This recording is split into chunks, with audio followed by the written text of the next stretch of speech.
YouTubers, Pastorbobncc. Hey, this is our second video in the Guardian Angel series. Hey, I just wanted to talk to you for just a minute about the story of the fig tree. You know, every time I go through the New Testament on a continuous cycle. The minute I get done with Revelation, I'm back to Matthew. I just go through it on a continuous cycle. And every time I get to the story of the fig tree, I just have to sit back and stop and ponder that story. I love that story. So it's found in Matthew 21:18 and 19. This is what it says. Now in the morning as he returned to the city, he hungered. And he saw a fig tree far away. And he came to it and found nothing there but leaves only. And he looked at that fig tree and he said, "Let no fruit go on you henceforth forever." And presently the fig tree withered away. You know, a lot of times in the Bible the fig tree refers to Israel. But I think it also applies to people. When God sees my life, all right, God looks down at me, right, and he sees my life, okay? He sees the moment of my conception, the moment I was conceived, that's the day, the spark, the moment I came into existence. He sees that. And then 9 months later, he sees the day of my birth, when I actually came into this world. And then he sees all the years. And right now I'm sitting right here at 66. And then he sees a little bit farther, and he sees the day of my death, when I will transform from this world into heaven. So he sees the whole span of time, the beginning, and he also sees the end. He sees everything.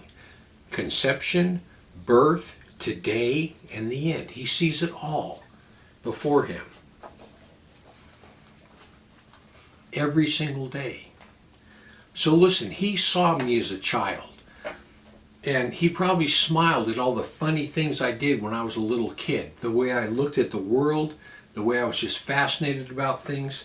He saw that, and that probably put a smile on God's face, the way I was as a little kid. And then all of a sudden I became a teenager and a young adult. And I got a feeling there were some times on that line where God got pretty sad. He was saddened by the way that I was just getting into sin and just doing things I shouldn't be doing, and I was hurting myself, and that probably made him sad.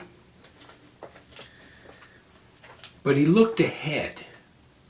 He looked ahead, and he saw the day on that timeline that I would become born again. He saw the day that I would stop, that I would turn around and look back at all those days and say, man, that's not the way to live. And he saw the day that I would come to him and ask for forgiveness, and I would become his child. He saw that day.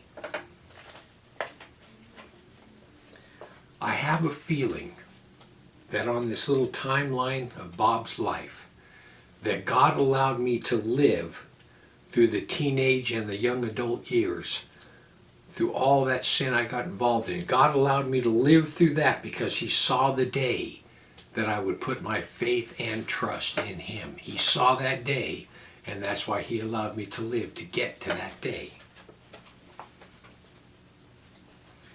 I believe that God allows everyone long enough to come to know him, if indeed that's where we're headed. If that's where we're headed, to salvation, I think God will let us live long enough to get there. I also believe there comes a day. There comes a day in everyone's life when God comes to look at that tree to see if there's any fruit on it. And he looks at that human life and he examines that line. And he says, you know what, this person's going nowhere. Cut that tree down. Why does it cumber the ground? And then all of a sudden, your guardian angel jumps in. God decides he's going to just snuff that life out. You're not going anywhere. And then your guardian angel of that person jumps in. And that's found in Luke 13:6 and 9. This is what it says. And he spoke this parable. A certain man had a fig tree planted in his vineyard, and he came and sought fruit thereon, and found none. Then said he unto the dresser of the vineyard, Behold, these 3 years I have come seeking fruit on this fig tree, and I can't find any. Cut it down. Why should it cumber the ground any more? And the vine dresser said to him, Lord, let it alone 1 more year. Just this year. Leave it alone. Let it sit there 1 more year. And I'm going to dig all around it. I'm going to fertilize it. I'm going to do everything I can. And let's see if it produces fruit. And if it doesn't do it in that year, then you can cut it down. And in that year, from the time that the Lord decided he was going to cut it down, and the guardian angel begged for another year, and it was granted that he could have that year to do everything he could to bring it around. So that guardian angel, he brings people into that life. He brings circumstances into that life. He allows that human being to see and experience all kinds of things that are going to bring that person to God before the time runs out. This is my question to you. If you were a fig tree and God came and looked at your life, would he find any fruit? Would he find any fruit? Are you living for him?